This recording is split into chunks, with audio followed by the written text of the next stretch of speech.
श्री गुरु चरण सरोज रज निज मन मुकुर सुधारि वरणो रघुबर विमल यश जोदायक फलचारि सियावर रामचंद्र की जय।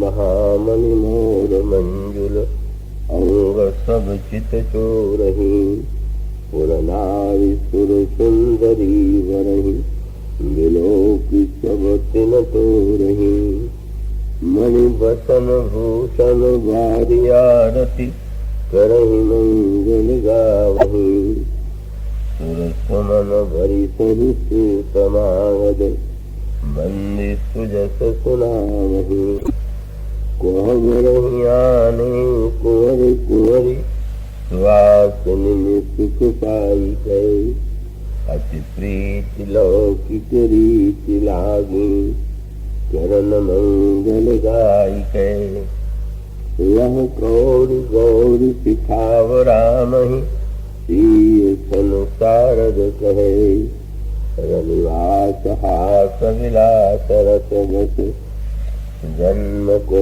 फल सब लहे निज पानी मनि महु देखी अति मूर्ति स्वरूप निधान की चालत न भुज बल्ली विलोकनी विरह भय बस जानकी कौतुक विनोद प्रमोद प्रेम न जाय कही जानहि अली बर कुंवर सुंदर सकल सखी लगाई जनवास ही चली यही समय सुनिय असीस जहत नव नगर आनंद महा चिर जीव हुजोरी चारु चारो मुदित मन सब ही कहा योगेंद्र सिद्ध मुनि सदैव मिलो की प्रभु दुंदु विहनी चले हरसि भरसि प्रसून निज निज लोक जय जय जय धनी सहित गधूटिन कुंवर सब सब आए पितु पास शोभा मंगल मोद भरी तुम गिरु जन जनवास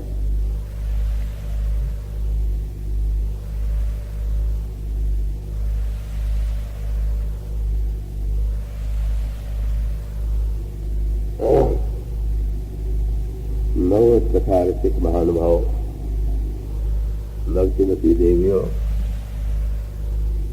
अभी आपके सामने जो पंक्तियां पढ़ी गई हैं वे उस अवसर के हैं जब विवाह की विधि संपन्न होने के पश्चात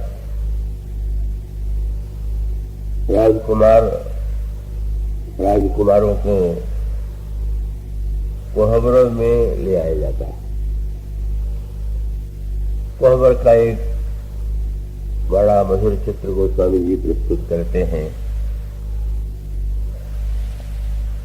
तो ये जो कोहबर है ये वैदिक विधि के अंतर्गत नहीं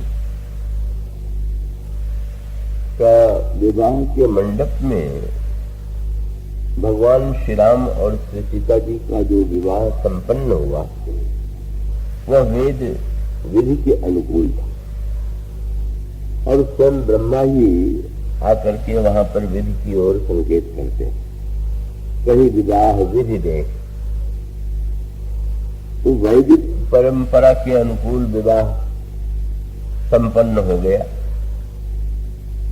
पर संपन्न होने के पश्चात कोहबर के लिए गोस्वामी जी ने शब्द लिखा, कटप्रीति रीत समेत मंगल करी, तो अत्यंत प्रीति और स्नेह से भरी स्त्रियां। तो लौकिक जो विधि है उस विधि से कबर से व्यवहार करते हैं। तो हमारे यहाँ परम प्रमाण के रूप में वेदों को स्वीकार किया गया। वेद ही परम प्रमाण है, ऐसी हमारी आस्तिक परंपरा की मान्यता है। किंतु ये जो वैदिक परंपरा है, उस परंपरा के साथ साथ कुछ ऐसी बातें समाज में प्रचलित हैं कि जिनका वर्णन वेदों में या शास्त्रों में नहीं मिलता है। तो अगर अत्यंत कोई आग्रही हो वेद विधि का, तो उसे शायद ये लगेगा कि यह तो एक व्यर्थ की परंपरा है, अनावश्यक परंपरा है और वो शास्त्र की मर्यादा के अनुकूल नहीं। किंतु यह दृष्टिकोण सही नहीं। वेद का कितना भी महत्वपूर्ण स्थान क्यों न हो, किंतु यह जो लौकिक परंपराएं हैं उनका भी एक बहुत बड़ा महत्व है। और इसलिए गोस्वामी जी ने ये जो नदी के दो धाराओं की एक कल्पना की, उसमें वो सूत्र उन्होंने दिया। आप देखते हैं जब कोई नदी बहती है तो उसके दो किनारे और उन दोनों किनारों के बीच में दूरी भी होगी, लेकिन उन दोनों किनारों की दूरी को मिटाने वाली है नदी, जो इस किनारे को भी छू रही है और दूसरे किनारे को भी छू रही है। गोस्वामी जी ने ये कहा कि इस रामचरितमानस में जो कविता की नदी प्रवाहित हुई उसके भी दो किनारे, और वो दो किनारे कौन है? उन्होंने कहा लोक वेद मत मंजुल कूला। लोक मत उसका एक किनारा है और वेद मत उसका दूसरा किनारा है। उसका अभिप्राय ये है कि उन दोनों का महत्व समान ही है। और गोस्वामी जी ने भी अपने ग्रंथ में इस सत्य को बार बार प्रतिपादित किया, और उस प्रतिपादन का तात्पर्य यह है कि अगर व्यक्ति केवल वैदिक परंपराओं को ही जीवन में स्वीकार करे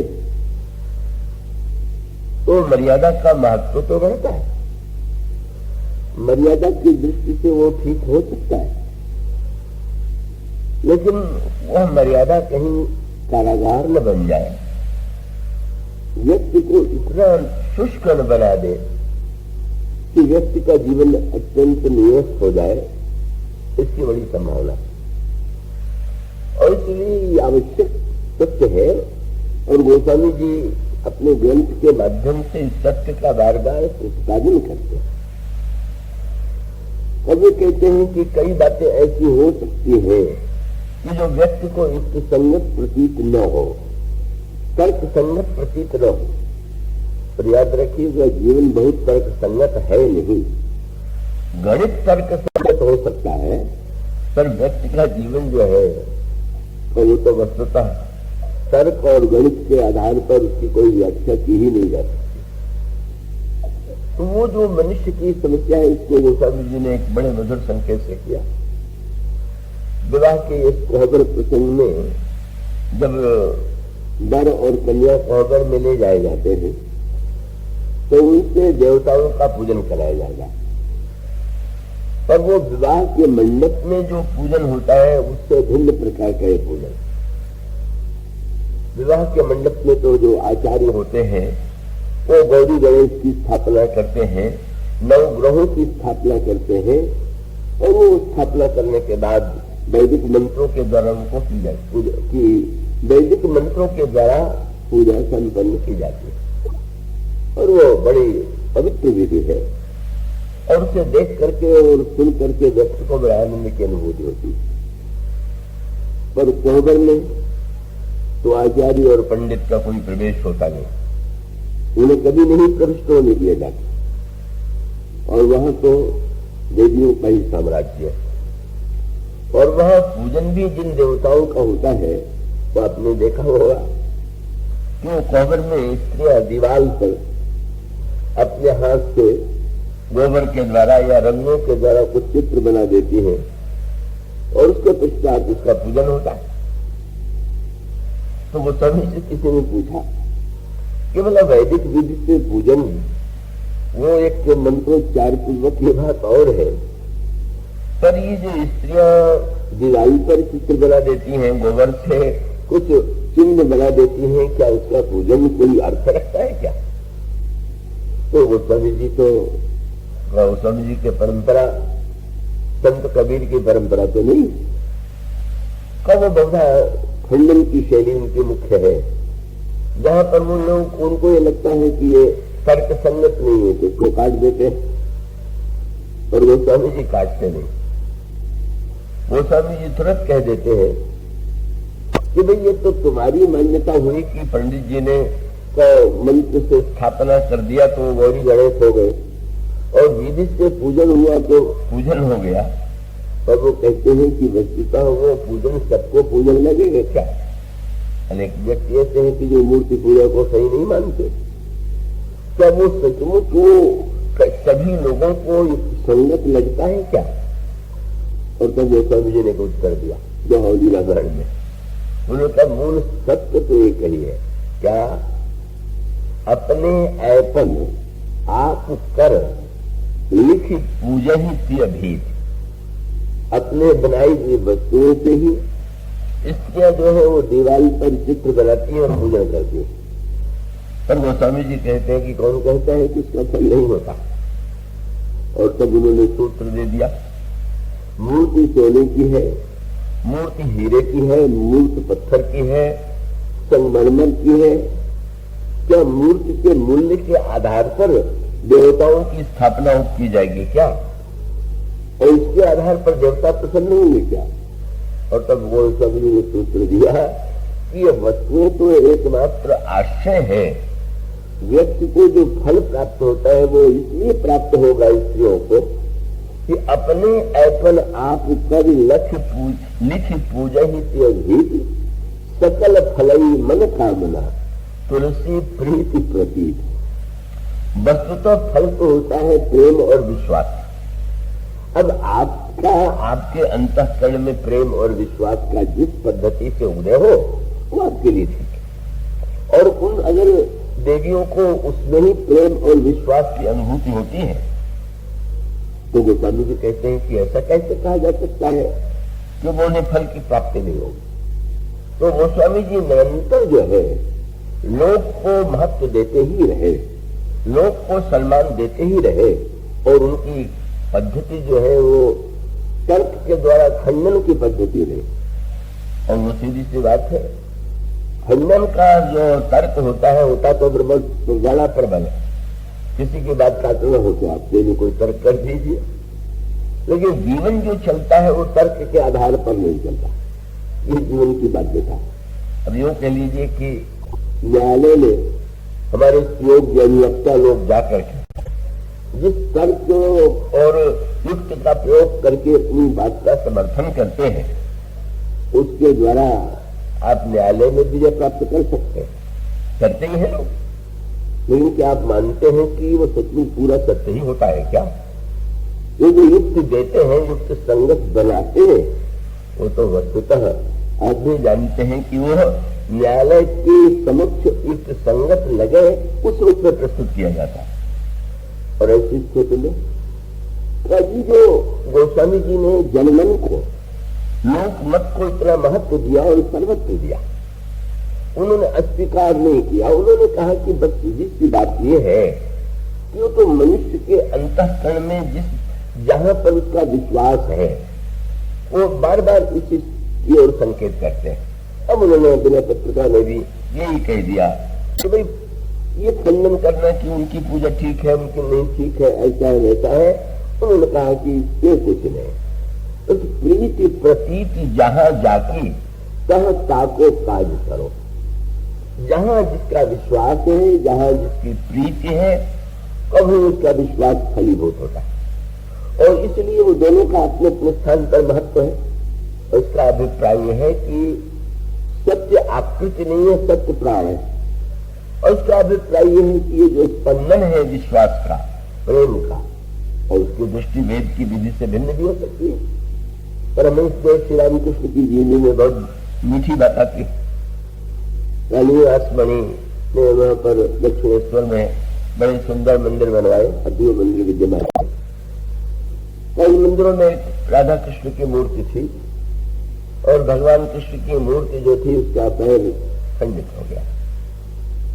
रानीवासमणि ने पंडितों से प्रश्न किया और ये कहा कि अब क्या करना चाहिए। तो उन्होंने ये कहा कि खंडित मूर्ति की पूजा करना शास्त्र के विरुद्ध है, इस मूर्ति को नदी में विसर्जित कर दो और नई मूर्ति की वहां स्थापना की जाए। रानी रासमणि ने उनकी श्रद्धा की परमहंस देव ने उनसे जाकर के पूछा कि महाराज मैं क्या करूं। पंडित लोग तो ये कहते हैं कि वो तो खंडित मूर्ति की पूजा निषिद्ध है, इसलिए नदी में बहा करके क्या आपकी आज्ञा है कि मैं उस मूर्ति को नदी में बहा दूं। तो परमहंस जी ने कहा कि तेरे दामाद का पैर टूट जाएगा तो क्या नदी में उसको बहा देंगी क्या? तो पैर टूट गया तो उसको नदी में फेंक दें।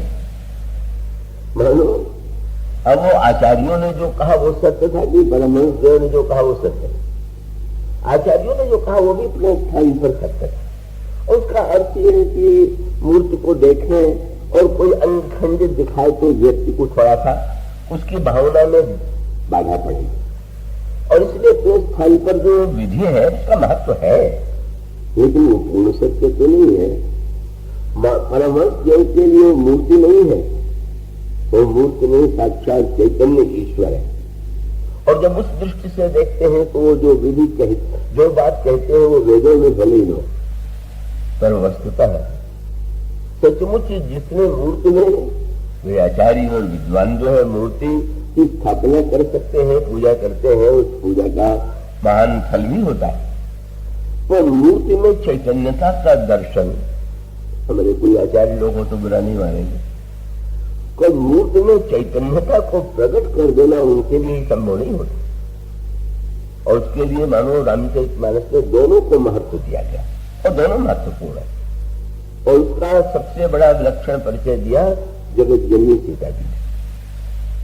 जगत जननी सीता जी ने 2 बार पार्वती जी का पूजन किया। मैंने जैसा कल आपसे कहा, वो तो प्रभु और श्री सीता जी अवतार लेकर के हमें जीवन के सारे सत्यों का साक्षात्कार कराते हैं। और वो सूत्र ये कि माता सुनैना ने आज्ञा दिया कि पुत्री तुम्हें भगवती पार्वती का पूजन करना चाहिए, जिससे तुम्हें तुम्हारे योग्य पति प्राप्त हो। श्री सीता जी तो भगवान की महाशक्ति है, उन्हें योग्य वर क्या प्राप्त करना है वो तो प्रभु उनके है ही। लेकिन इतना होते हुए भी ठीक मर्यादा का पालन किया। माताएं चिंतित होती हैं मेरी कन्या को उपयुक्त वर मिले, और ये हमारी धारणा है, हमारी मान्यता है, हमारी आस्तिकता है कि अगर पार्वती जी प्रसन्न हो तो कन्या को योग्य वर मिले। तो श्री सीता जी ने कोई तर्क नहीं किया, बस प्रसन्नता पूर्वक सखियों के साथ जाती है। और जाने के बाद उन्होंने स्नान किया, वैसी विधि है। मध्य न करी सर सखिन समेता, गई मुदित मन गौर निकेता। और पूजा की न अधिक अनुरागा, प्रिय अनुरूप सुभग वर मांगा। श्री सीता जी पूजन की विविध प्रकार की सामग्रियां लेकर के गई हैं। उसका विधि पूर्वक उन्होंने पार्वती जी का पूजन किया और देवी से प्रार्थना किया कि मेरे योग्य वर कृपा करके मुझे दीजिए। और इस तरह से पूजन का एक पक्ष समाप्त हो गया। और वो जैसा मैंने कहा कि उन्होंने संकेत यही दिया कि वेद और हम उस शास्त्र की मर्यादा को पुरस्कृत न माने, उसका तो बड़ा महत्व है ही। किंतु उसके पश्चात तो गोस्वामी जी ने जो दूसरा पक्ष रखा वो बड़ा मधुर है।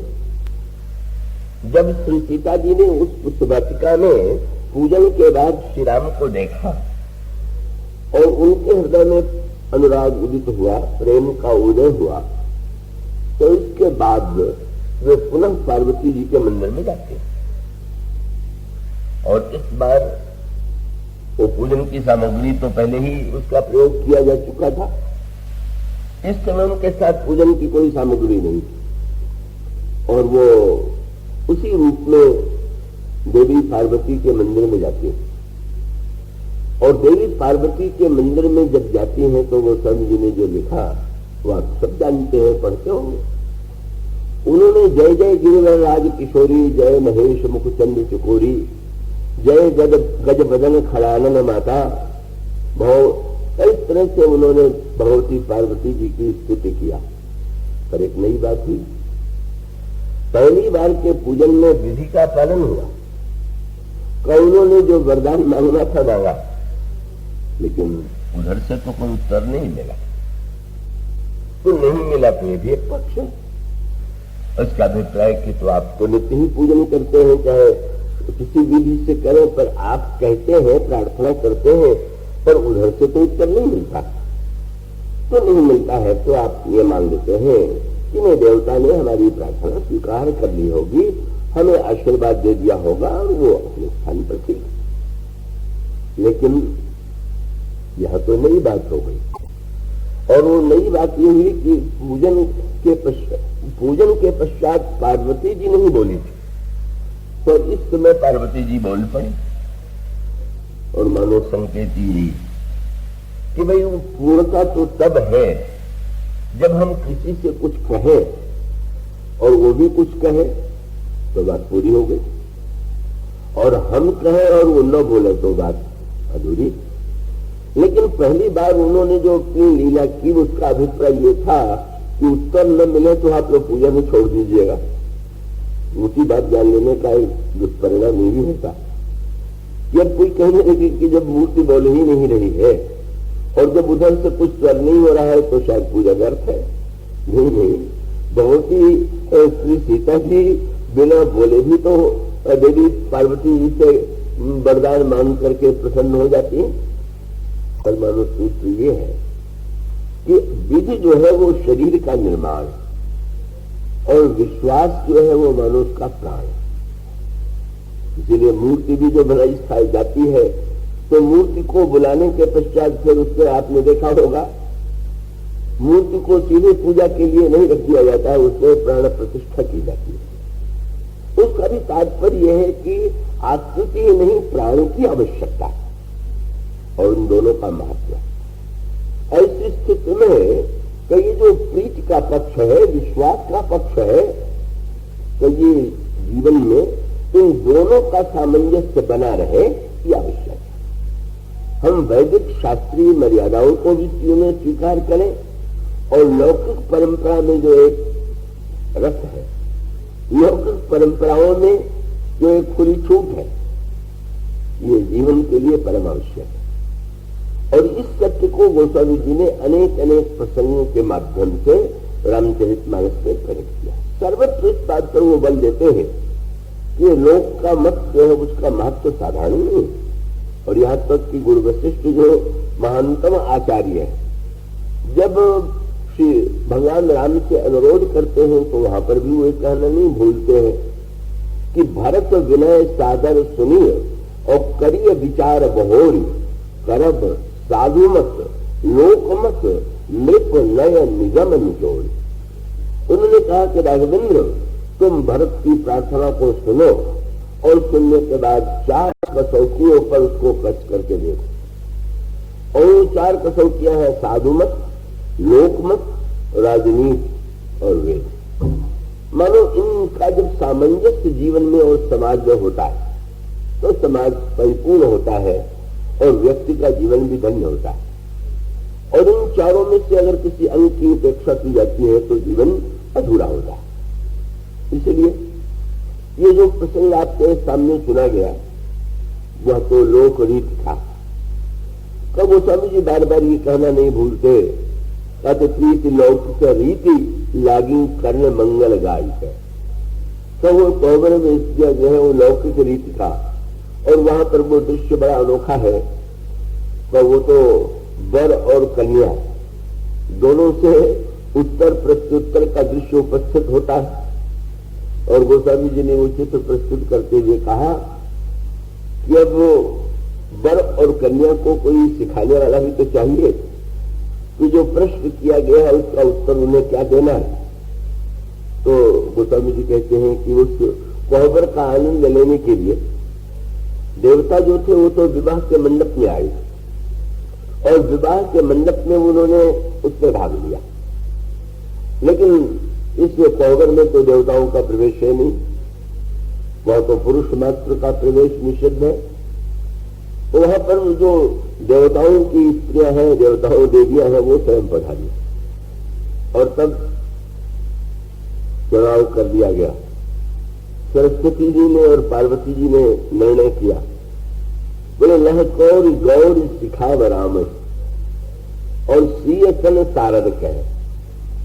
सरस्वती जी सीता जी को सिखाती हैं कि उन्हें क्या उत्तर देना है और पार्वती जी श्री राम को बताती हैं कि उन्हें क्या कहना है।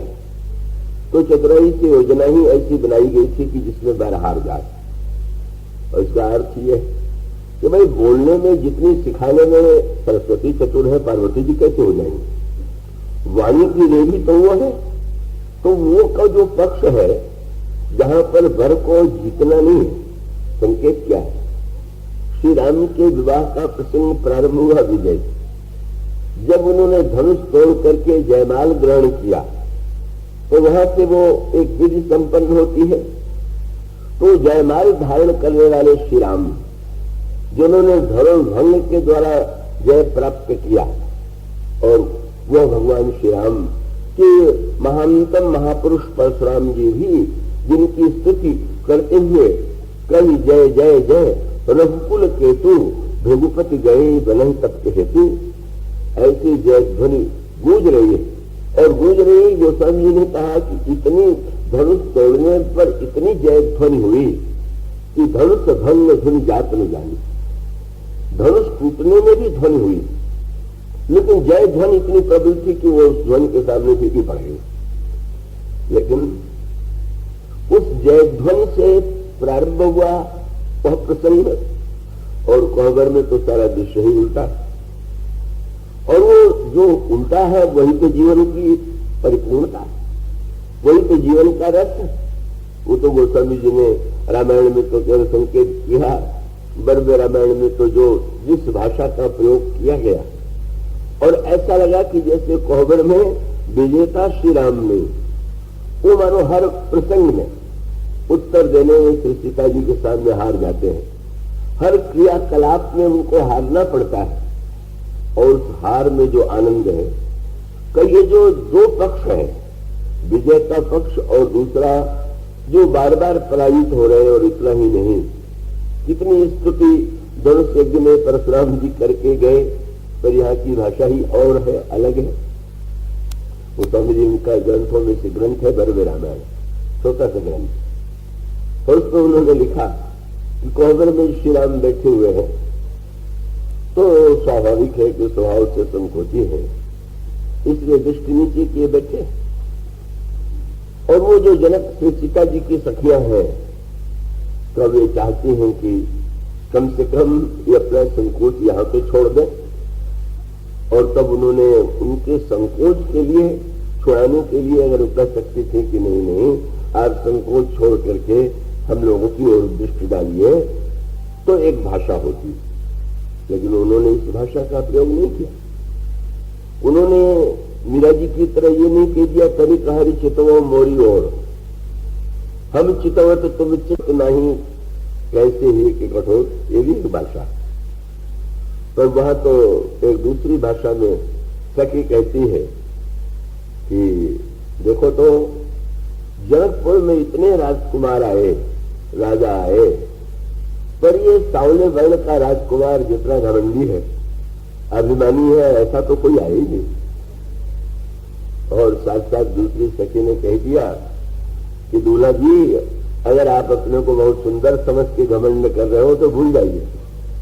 और तब श्री राम से क्या कहा गया, बोले गर्भ करहूं रघुनंदन जन मन माए, बोल तो नहीं है हो, यानी श्री राम का चक्कर मैंने तो कोई ऐसी बात नहीं कही, न कहने से क्या होता है, तुम्हारे मन में अवश्य होगा। तभी तो बस अपने आप में फूले हुए दृष्टि उठा के दूसरे को नहीं देख रहे हो। मेरे बराबर सुंदर कौन है, मैं किसे देखूं? पर जरा सोच लो, क्या बोले, गर्व करहु रघुनंदन जन मन मांग, अरे आपन मूर्ति देखो सी की छाछ। आप देखना चाहे तो सीता जी की छाया, बस उसी में आप बस उतने ही तो हैं जैसे सीता जी की छाया है। आप कहाँ हमारी स्वामिनी की बराबरी कर सकते हैं? ये जो भाषा है, ये भाषा न शास्त्र की भाषा है, न वेद की भाषा है, ये तो शुद्ध प्रेम की भाषा है। और यहाँ का जो दृश्य है वो मानो क्रमशः का उस मंडप में, उस स्थान में जहां पर भगवान श्री राम का हर क्षण इस रूप में आनंद का अनुभव कर रहे हैं कि उन्हें बार बार पराजित होना पड़ रहा है, बार बार मौन होना पड़ रहा है। यह जो पक्ष है, लोक का पक्ष, कितने महत्व का है। और इसका अभिप्राय है कि परिवार में भी जो पति पत्नी में भी झगड़ा होता है, उसमें ये वृत्ति मुख्य होती है कि जब दोनों यही चाहे कि जीत मेरी हो, मेरी ही बात रहनी चाहिए और मेरी बात रहनी चाहिए, तो फिर वो स्वाभाविक है। दोनों ही अपनी बात रखना चाहेंगे तो टकराहट तो होगी। लेकिन वो तो विवाह का जो प्रत्येक दृश्य है वो तो प्रशिक्षण है। और उसका अभिप्राय है कि अगर आप केवल जीतने ही आनंद ले सकते हैं तो निरंतर टकराहट ही जीवन में होगी। पर गोस्वामी जी से पूछा गया तो उन्होंने दोहावली रामायण में एक दोहा कहा। उन्होंने कहा, उनसे पूछा गया कि व्यक्ति के जीवन में क्या लक्ष्य होना चाहिए, तो उन्होंने जो सूत्र दिया वो तो बड़ा उपयोगी। उन्होंने कहा, डहके ते डहकाई वो, हम दूसरे को ठगें, इसके स्थान पर स्वयं ठगा जाना चाहिए। और इसका अभिप्राय यह है कि कोई वैसे ठग ले तो भले कष्ट हो सकता है, पर जब कोई इसके लिए प्रस्तुत हो और प्रस्तुत हो तो उसका तो आनंद ही लेगा। सामने वाला व्यक्ति समझ रहा होगा कि मैंने इनको ठग लिया, पर सामने वाला व्यक्ति अगर उस आनंद लेने के लिए अपने आप को उस रूप में प्रस्तुत कर रहा है। एक बड़े विद्वान गए स्नान करने के लिए गंगा जी के किनारे, तो स्नान करके निकले तो जो बैठे हुए थे किनारे पंडित जी, उनको तो मालूम नहीं था कि ये महान शास्त्रों के विद्वान हैं। अब उनसे कहने लगे कि यजमान दान दो और मैं संकल्प बोल रहा हूं। और बेचारे जितना संकल्प बोले उसमें एक शब्द भी शुद्ध नहीं था, लेकिन मुस्कुराते हुए पंडित जी हाँ बड़े प्रसन्न भाव से दान दे करके लौटे। किसी ने कहा, अरे बड़ा मूर्ख पंडित था, क्या बकवास कर रहा था, एक भी शुद्ध शब्द नहीं बोला। उन्होंने कहा, इसमें वहां तुम शुद्ध शब्द का आनंद लेने गए थे क्या? वो व्याकरण की पाठशाला थोड़ी थी भाई, वहां तो तुम स्नान करने गए थे। वो अगर उन व्यक्ति के द्वारा जो बात कही गई अशुद्ध है कि शुद्ध है, लेकिन तुम्हें अंतःकरण में अगर आनंद की अनुभूति हो सकती है तो तुम समझ लो कि तुमने पा लिया। और तुमको अगर प्रतिक्षण यही लगने लगे कि तुमको किसको ठग रहा है तो तुम न देकर के भी ठगे गए, क्योंकि तुमने सब कुछ खो दिया। आए आनंद लेने के लिए तुमको दोष ही दोष दिखाई देने लगा। और इसका गोस्वामी जी देते हैं कि नहीं, दूसरों को हम ठगे, इसकी अपेक्षा तो अच्छा यही है कि डहके ते डहकाइबो और भली जीत ते हार, और जीत की अपेक्षा हार अच्छी है। वहां भी सूत्र वही, जब दो जीतना चाहेंगे तो एक को तो हारना पड़ेगा। जो जीतेगा उसको अभिमान होगा, जो उसको हारेगा उसको दुख होगा। दोनों का वो सतत संघर्ष चलेगा। तो भगवान राम ने तो इस प्रसंग में ही सारे दृश्य दिखला दिए। धनुष टूटने के बाद परशुराम जी आए। परशुराम जी आए तो भगवान राम से उन्होंने चुनौती दे दिया, तुमने जो धनुष तोड़ करके अपने को बड़ा योद्धा मान लिया और इसलिए तुम धनुष उठा करके मुझसे युद्ध करो। और भगवान श्री राम जब वो सुनते हैं तो भगवान राम तो अद्वितीय धनुर्धर है, परशुराम जी को परास्त कर सकते हैं। पर भगवान श्री राम ने यही पूछा कि महाराज इससे लड़ने के बाद क्या होगा। तो उन्होंने कहा कि जो सबल होगा वो जीतेगा। तो उन्होंने कहा कि महाराज आप भी ये मानते हैं कि वो तो पता नहीं कौन जीतेगा, लेकिन मैं आपसे प्रारंभ में कह दूं क्या कि राम मात्र लघु नाम हमारा, परस सहित बड़ नाम तुम्हारा, देव एक गुण धनुष हमारे, 9 गुण परम पुनीत तुम्हारे, सब प्रकार हम तुम सनहारे। महाराज हम तो हार पहले स्वीकार कर लेते हैं, और हार करके श्री राम ने जैसी जीत पाई वो तो परशुराम जी को परास्त कर देते, तो क्या उसमें जीत का आनंद था? वो आनंद यही था कि भगवान राम ने कह दिया सब प्रकार हम तुम सनहारे और क्षम हो विप्र अपराध हमारे, मुझसे कोई भूल हो गई हो तो क्षमा कर दीजिए, मैं अपनी हार स्वीकार करता हूं। गोस्वामी जी तो उसी आदर्श को स्वीकार करते हैं, वे कहते हैं दहके ते दहकाई वो, भली जीतते हार और बड़ी प्रीति गठबंध से। गठबंधन करने की अपेक्षा प्रेम का बंधन अधिक कल्याणकारी। संसार में जो गठबंधन होते वो तो बड़े दुखदायी सिद्ध होते। गठबंधन तो किसी क्षेत्र में का चलता हुआ दिखाई नहीं दे रहा है, दिखाई नहीं देता। और आपने कितनी सुंदर बात देखी होगी, विवाह के मंडप में वर और कन्या का वस्त्र लेकर के गांठ बांध दी जाती है। तब इसका अभिप्राय है कि गठबंधन तो वहां भी हुआ, लेकिन उसका महत्वपूर्ण सूत्र क्या है कि वो गठबंधन होने के बाद फिर उस गांठ को खोल दिया जाता है। खोलना भी एक विधि है।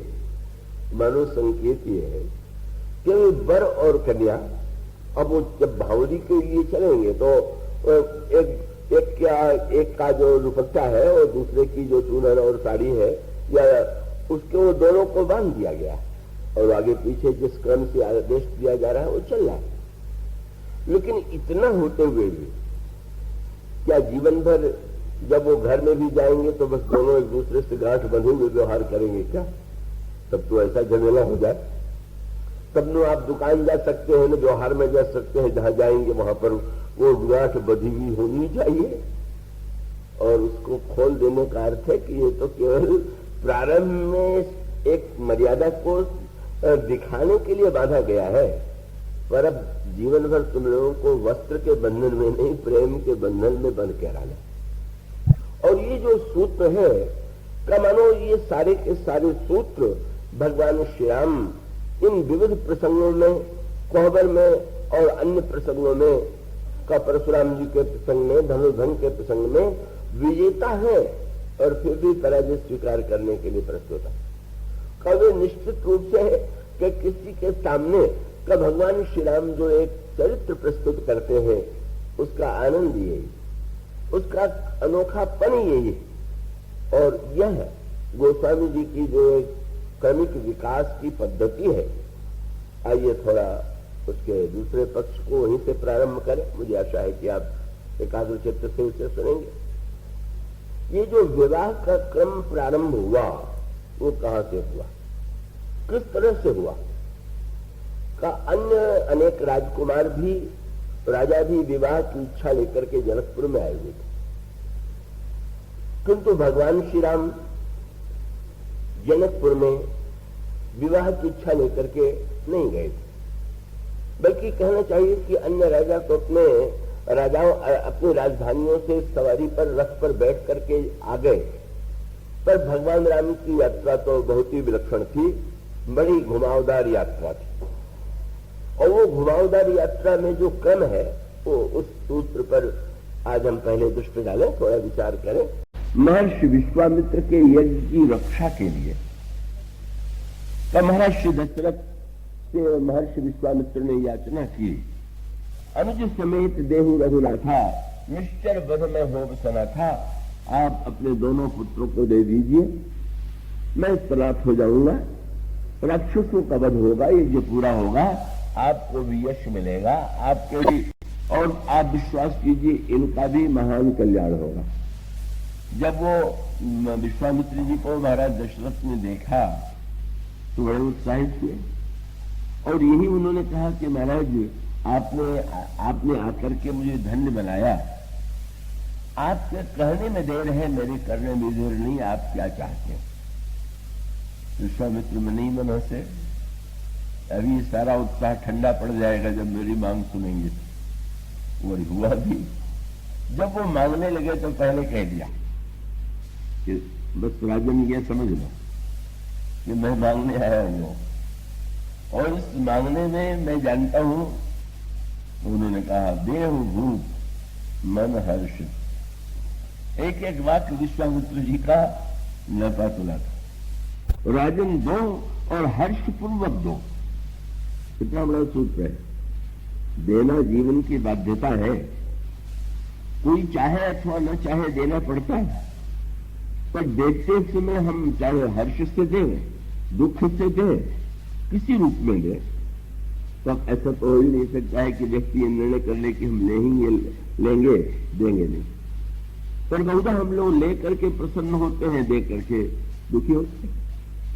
देना पड़ता है और जीवन भी व्यक्ति न दे तो अंत में तो सब कुछ दे ही डालना पड़ता है।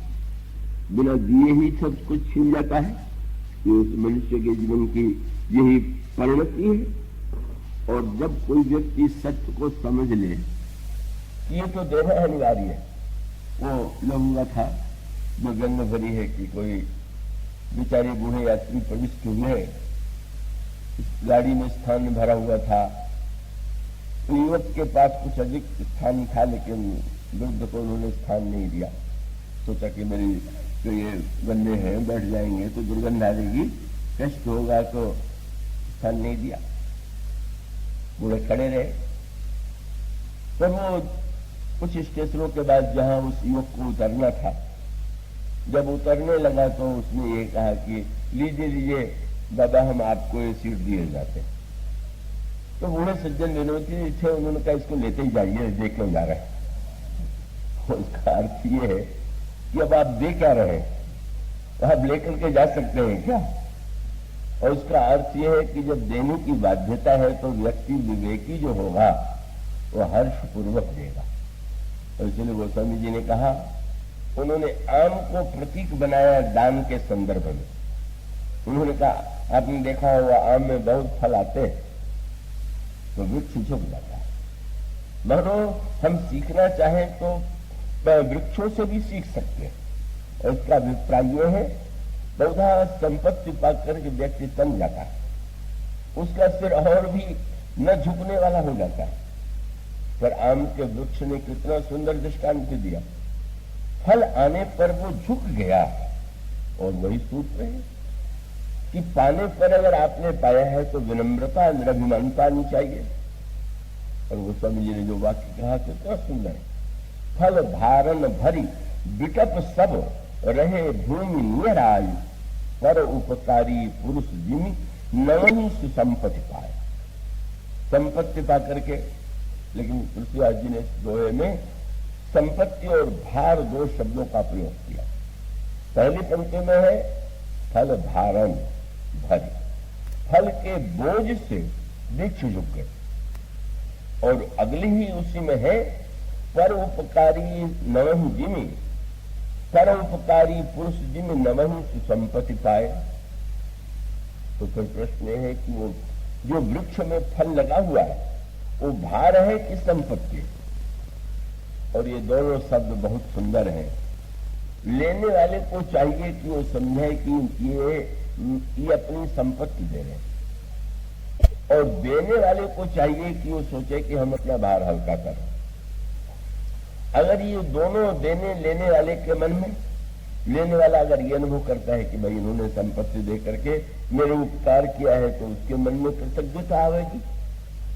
और देने वाला अगर ये समझ ले कि मैंने संपत्ति दे करके इनको धन्य बना दिया, तो अभिमानी हो जाएगा। उसको ये लगना चाहिए कि नहीं नहीं, इन्होंने तो लेकर के मुझ पर कृपा की है कि मेरा बोझ हल्का कर दिया, मेरा भार हल्का कर दिया। अब लेने वाला कहे कि हम तो भार हल्का कर रहे हैं, वो तो जेब काटने वाले सबकी जेब का बोझ हल्का कर देते।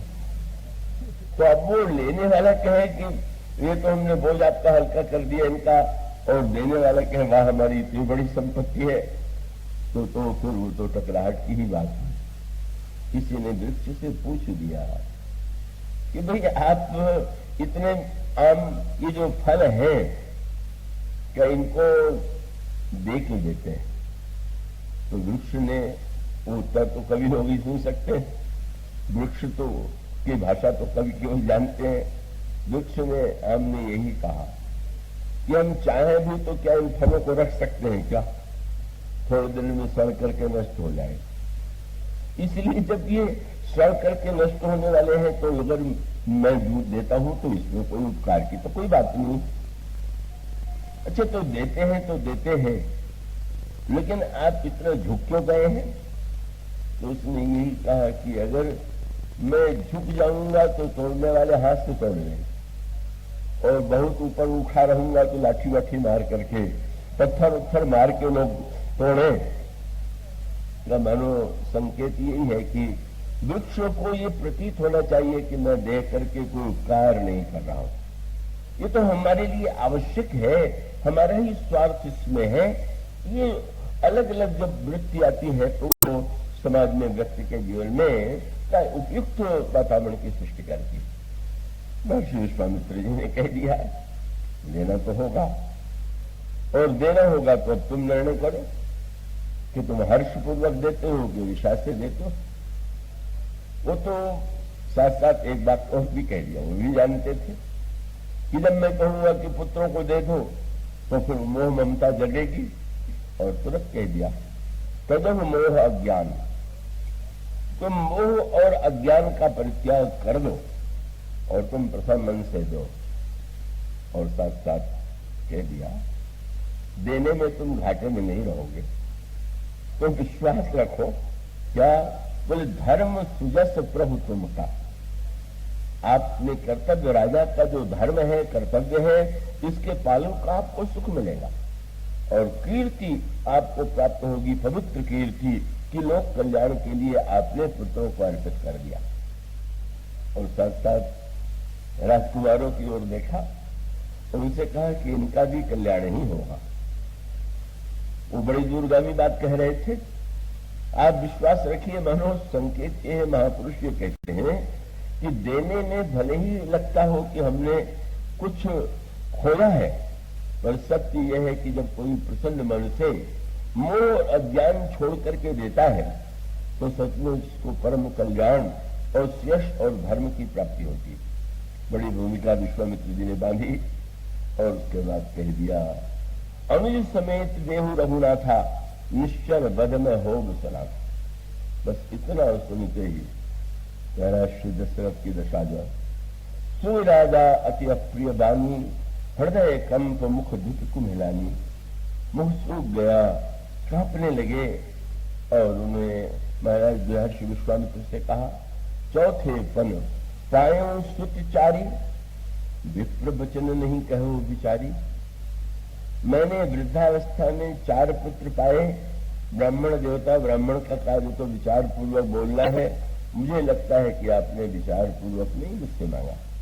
आप मांगना हो तो मांगो भूमि धेनु धन कोसा, सर्वस आज देव सहरोसा। देह प्राण से प्रिय कछु नहीं, सो मुनि देव निमिख एक माही। बस आप इन वस्तुओं में चाहे जो मांग लीजिए। विश्वामित्र जी ने देखा तुम उन वस्तुओं को देने के लिए कह रहे हो जिनको मैं छोड़ चुका हूं पहले। अगर मुझे छोड़ना होता तो मैं राज्य छोड़ करके वन में क्यों जाता। मैं तो तुम्हारे पास इसलिए वो वस्तु मांगने आया हूं कि जो मेरे पास नहीं। सब कुछ छोड़ के भी जिसे पाया जाता है मैं तो उसको पाने के लिए आया हूं। अब यहां पर बहुत सुंदर संकेत, मानव स्वभाव है व्यक्ति के जीवन में अच्छे व्यक्तियों में भी ममता होती है, अच्छे व्यक्तियों में भी मोह होता है। ऐसा नहीं है कि वो कोई ऐसा व्यक्ति हो कि जिसमें कोमलता न हो, का हृदय में थोड़ी दुर्बलता न हो, ये होना स्वाभाविक, पर अंतर एक ही। और वो अंतर ये था कि या तो महाराज दशरथ कह देते कि आप कुछ भी कहिए मैं नहीं देता, लेकिन ऐसा नहीं हुआ। और मानो अंतर यही है कि अंतःकरण में वो वृत्ति उत्पन्न हुई ममता के कारण। ये भी उन्होंने कहा कि कहा आप विचार करके तो देखिए कठोर राक्षस, और कहा ये मेरे सुकुमार पुत्र। लेकिन जब विश्वामित्र अलग दिखाई पड़े तो गोस्वामी जी ने सूत्र दिया। तब वशिष्ठ बहुविधि समझावा। जो गुरु भक्त है, जो संत सेवी है, जब उनके हृदय में इस प्रकार का कोई मोह और अज्ञान आता है तो स्वभावतः वो दूर कर देते हैं। वशिष्ठ जी को मनी मन हंसी आई। महाराज दशरथ अगर ये कह देते भाई एक ही पुत्र मान लीजिए उनको हुआ होता, और वे ये कहते कि महाराज वृद्धावस्था में एक ही पुत्र है, वो भी कोई उच्च आदर्श न होता, पर ऐसा कह देते तो शोभा थी।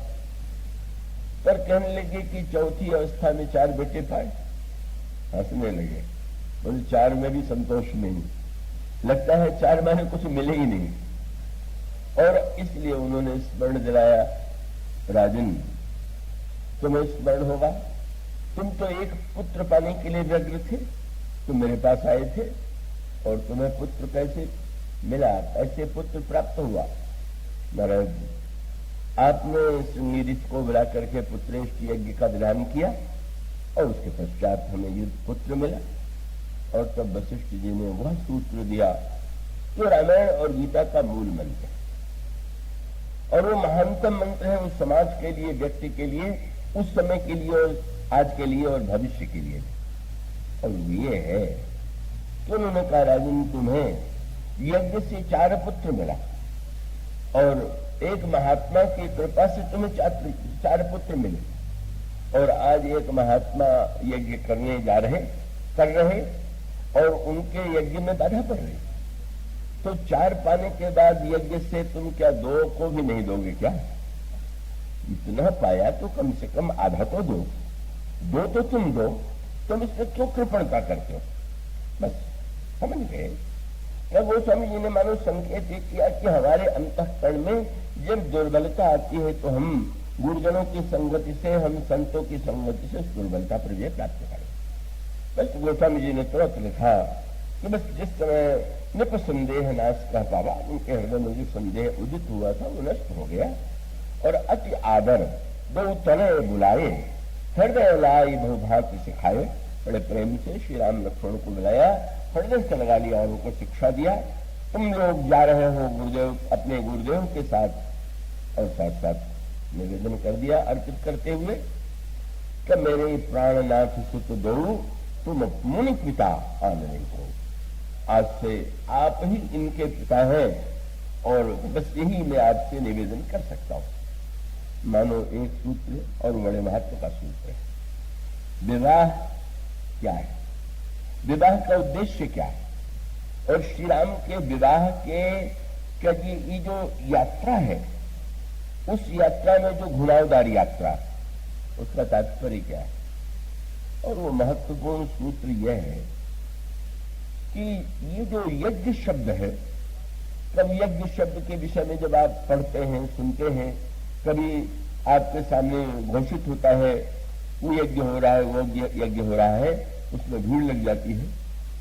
और वो यज्ञ शब्द सुन करके यही कल्पना होती है कि वहां पर कोई मंडप बड़ा सुंदर होगा, उसमें यज्ञ कुंड बना होगा, अग्नि में मंत्र बोल करके आहूत दी जा रही होगी, ब्राह्मण मंत्रोच्चार कर रहे होंगे।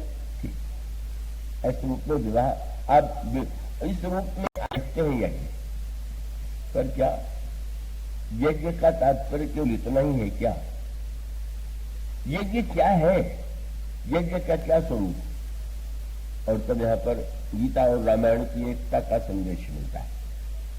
गीता में अर्जुन से भगवान जो सूत्र देते हैं वो ये कहते हैं कि व्यक्ति जो है वो तो कर्म करने के लिए बाध्य है। अगर कोई ये सोच करके कि कर्म के द्वारा का, जैसा कि अर्जुन का उस समय मनोभाव था, युद्ध करना है तो अर्जुन को ये लग रहा है कि इसमें ये हमारे जो संबंधी हैं जिनके लिए मैं युद्ध करता वही लोग मारे जाएंगे, तो उस रक्त से सनी हुई पृथ्वी का भोग हम करके क्या करेंगे। तो ये अर्जुन की बातें बड़ी ऊंची लग रही थी, बड़ी त्याग में लग रही थी। बल्कि सच पूछिए तो आप जानते हैं गीता को सबसे पहले किन लोगों ने सुना? 3 व्यक्तियों ने सबसे पहले सुना। एक तो सुना हनुमान जी ने जो उस रथ पर बैठे हुए, और एक सुना अर्जुन ने, और दो तो ये है, और तीसरा था धृतराष्ट्र, जिसने संजय के द्वारा सारे उपदेश को सुना। पर तीनों पर तीन, ये तीनों व्यक्ति कौन है? और ऊपर जो बैठे हुए वो है कि जिन्होंने उपदेश को पहले ही जीवन में उतार लिया, वह है हनुमान जी महाराज। और अर्जुन वह है कि जिसको सुन के उतारना है। और धृतराष्ट्र वह है कि वो तो बस कितना भी सुने। आप कथा में धृतराष्ट्र न बनिए, नींद अगर लेंगे तो फिर नेत्र होते हुए धृतराष्ट्र हो जाएंगे ना। तो इसलिए धृतराष्ट्र की स्थिति क्या है? जो दिखाई ही नहीं देता, और दिखाई ही नहीं देता है। व्यास जी ने कहा कि कहो तो अब हम तुमको ऐसी दृष्टि दे दें कि तुम्हें महाभारत का पूरा दृश्य दिखाई दे। तो उसने नहीं कर दिया। कितना बढ़िया बोलो विज्ञान। वह व्यक्ति की वह दृष्टि नहीं चाहता। क्यों? उसका जो दुष्परिणाम हो रहा है, होने वाला है, वो तो उसका ही, उसी की करनी का फल है। तो मानो व्यक्ति अपने किए का फल अपनी आंख से देखने नहीं चाहता। वो नहीं चाहता कि हम सच्चाई, अब लोगों को अगर सचमुच दिखाई देने लगे कि बाद में हम कहां जाने वाले, तो फिर वो ऐसा आतंक फैल सकता है कि व्यक्ति जीवन ही अपने को मृत जैसा अनुभव करे। मानो हम सत्य देखने से भागते हैं, और आप कह सकते हैं कि भागने से क्या होगा, हुआ नहीं, सुनना तो पड़ा। धृतराष्ट्र को सुनना पड़ा, वो देखना नहीं चाहता था। उसने यही कहा कि मैं तो नहीं देखना चाहता, अब आप चाहें तो संजय को दृष्टि दे दे, वो मुझे सुना देंगे। पर सुनने से भी क्या उसको लाभ हो गया? क्या सुनने से उसने जब सुना तो उसने यही कहा कि देखो अर्जुन के कितने विचार ऊंचे हैं, पर ये कृष्ण तो बिल्कुल झगड़ा लगाने पर ही विश्वास करता है। वो कह रहा मैं लड़ूंगा ही, कह रहा लड़ो। मानो उसने जो अर्थ लिया, क्योंकि उसको अर्थ वह प्रिय लग रहा है कि जिसमें उसको अपने स्वार्थ की सिद्धि हो। उसका उद्देश्य ये होता है कि अगर न लड़े तो हमारे पुत्र राजा बने रहे और ये लोग जंगल में जाकर के निवास करें। और वो महाभारत में तो आया है कि एक सन्यासी को उपदेश देने के लिए भी भेजा, कह तुम लोग तो बड़े उच्च चरित्र वाले हो और तुम इतने वर्ष तक मुनि जीवन व्यतीत कर चुके हो, तो क्या लड़ने की आवश्यकता है, जीवन भर ऐसे व्यतीत कर सकते हो। तो बातें तो सुनने में सच में बड़ी ऊंची लगते हैं, लगती हैं। और कई लोग आज भी कहते हैं कि ये तो कृष्ण जो थे युद्ध पिपासु थे। ऐसा आजकल तो बड़े प्रखर बुद्धि वाले, पैनी बुद्धि वाले लोग हैं, और वो तो हर क्षेत्र में है। मैं तो उस बात को भूल ही नहीं पाता। जब महाभारत चल रहा था दूरदर्शन पर, तो जिस व्यक्ति ने दुर्योधन का अभिनय किया, मैं उसका नाम मुझे याद भी नहीं और याद रखना भी अच्छा नहीं लगता, उससे किसी पत्रकार ने जाकर के पूछा, क्या आप दुर्योधन का अभिनय करके आपको कैसा लगता है? बहुत, मैं अपने अभिनय से पूरा संतुष्ट हूं। पत्रकार ने पूछ दिया, अच्छा आपकी दृष्टि में महाभारत का सबसे श्रेष्ठ और अच्छा पात्र कौन है? उसने कहा दुर्योधन। चलिए यहां तक भी कोई बात नहीं। पर पत्रकार ने फिर पूछ दिया कि सबसे बुरा पात्र कौन था? तो उसने कहा कृष्ण।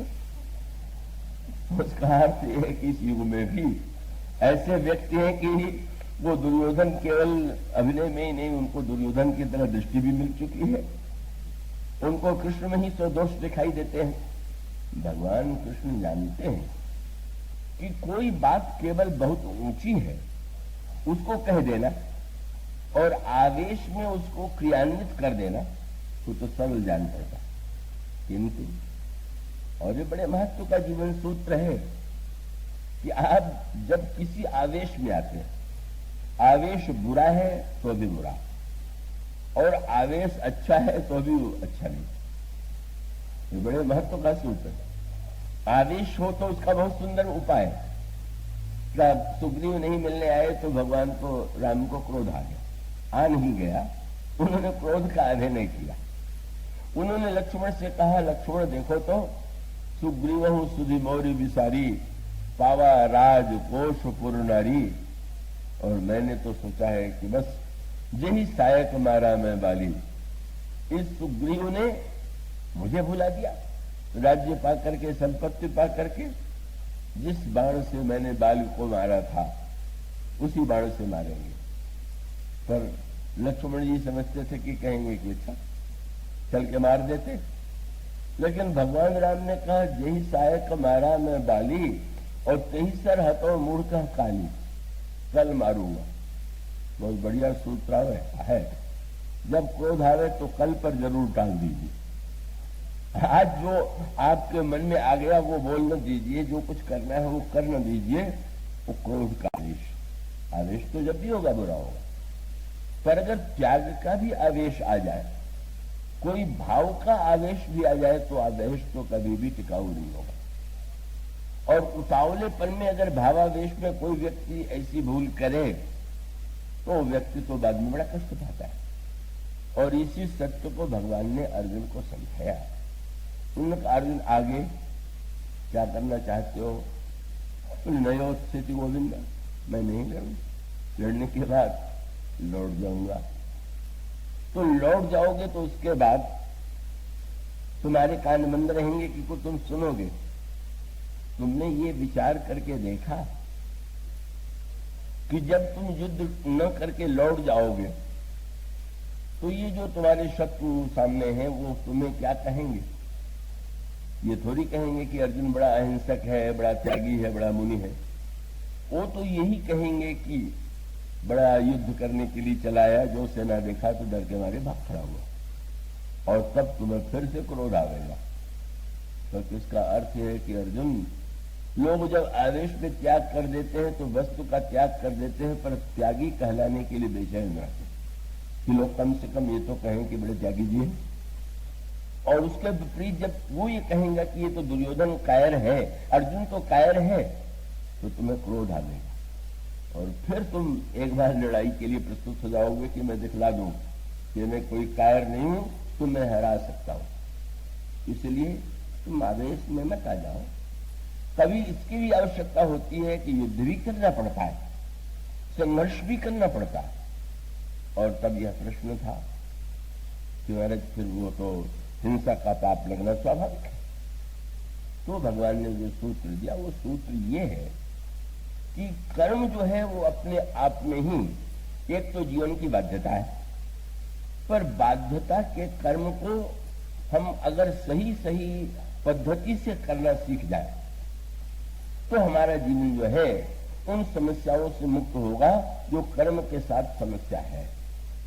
और भगवान ने अर्जुन को वो जो सूत्र दिया वह सूत्र बड़े महत्व का है। उसका अभिप्राय है कि हिंसा जो है एक व्यक्ति भी करता है, दूसरे व्यक्ति की हत्या कर देता है। और युद्ध क्षेत्र में सैनिक भी जब युद्ध करते हैं तो सामने वाले सैनिकों की हत्या करते हैं, लेकिन एक व्यक्ति की हत्या करने वाले को फांसी पर चढ़ा दिया जाएगा। और युद्ध में अगर एक सैनिक सैकड़ों विरोधी सैनिकों को मार दे तो उसको परमवीर चक्र मिल जाएगा या कभी वो उपाधि मिल जाएगी। और उसका अभिप्राय क्या है? उद्देश्य को दृष्टिगत रख करके एक ने केवल अपनी व्यक्तिगत हिंसा भावना से प्रेरित होकर के दूसरे को प्रहार किया। और दूसरे के सामने कोई लक्ष्य है, कोई आदर्श है, और उस आदर्श के लिए वो युद्ध जब करता है तो युद्ध में युद्ध भी होगा, हिंसा भी होगी, लेकिन उसका परिणाम सर्वथा भिन्न होगा। इसलिए भगवान ने एक सूत्र दिया अर्जुन को कि ये जो जीवन है, ये जो कर्म है, जब इस कर्म को हम यज्ञ कर्म बना देते हैं तो उसका परिणाम होता है कि हम जीवन में कर्म के द्वारा बंधन में नहीं बंधते, हम जीवन में पाप के भागी नहीं बनते। इसलिए भगवान ने यज्ञ कर्म का उपदेश दिया। और वो यज्ञ कर्म का उपदेश भगवान ने कहा कि वस्तुतः ब्रह्मा ने जो सृष्टि को बनाया है उसके साथ साथ यज्ञ का निर्माण किया। और उन्होंने कह दिया कि इस यज्ञ चक्र को एवं प्रवर्तितम चक्रम, ये चक्र है। और यज्ञ चक्र को जो जीवन में उतार चुका है वो व्यक्ति धन्य है। तो यज्ञ माने, यज्ञ का अर्थ केवल कुंड में आहुति देना नहीं। अगर आप लोगों ने यज्ञ में ध्यान से पढ़ा हो या यज्ञ की विधि में सुना हो या आप ग्रंथों में पढ़ेंगे तो आप एक विचित्र वाक्य पाएंगे। जब आहुति दी जाती है तो उसका अंत होता है वसुधारा से। तो वो वसुधारा जो होती है, अगर उस मंत्र को आप ध्यान से सुने तो उसमें आपको मिलेगा कि जितने अन्न हैं, जितनी वस्तुएं हैं, जो कुछ है, उस सब का नाम लिया जाता है, सारी वस्तुओं का नाम लिया जाता है। और नाम लेकर के कहा जाता है यज्ञेन कल्पनिकाम, कि हमारी सारी वस्तुएं यज्ञ के रूप में परिणित हो जाए। और यही सूत्र है। बस सूत्र को आप ध्यान में देंगे। खेत में किसान ने अन्न डाला तो भी डाला, और यज्ञ कुंड में अन्न डाला तो भी डाला। तो दोनों में तो अन्न डालने, भूमि में डाला और अग्नि में डाला। पर यूं देखें तो ऐसा लगता है कि भूमि में डाला तो कई गुना होकर के वापस मिला, और अग्नि में डाला तो दिखाई देता है कि जितना डाला वो भी नष्ट हो गया। किंतु भगवान कृष्ण कहते हैं कि भाई अगर इतना ही देखेगा कि जल गया तो कभी अन्न की आहुति यज्ञ में देगा ही नहीं। पर भगवान जब गीता में ये कहते हैं कि उस यज्ञ का परिणाम ये होगा कि यज्ञाद भवति पर्जन्य, पर्जन्याद अन्न संभव। यज्ञ के द्वारा बादल बनेंगे और बादल के द्वारा अन्न उत्पन्न होगा। तो फिर अंतर क्या हुआ?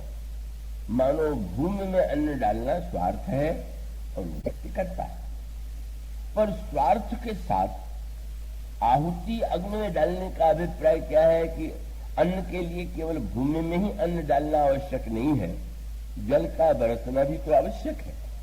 तो भगवान ये कहते हैं कि यज्ञ से बादल बनेंगे और बादल बनकर के जल की वर्षा होगी। अब आप तर्क करने के लिए कह सकते हैं क्या आवश्यक है, कैसे है, और उसका तात्पर्य लेंगे तो समझ सकते हैं। प्रश्न यह है कि जब हम प्रत्यक्ष देख रहे हैं कि भूमि में डालने से अन्न हमें कई गुना मिल रहा है, तो अग्नि में डालने से बादल बनेगा, अन्न से लाभ क्या है, तो आज उसमें अंतर क्या है, वो तो हम देख नहीं रहे।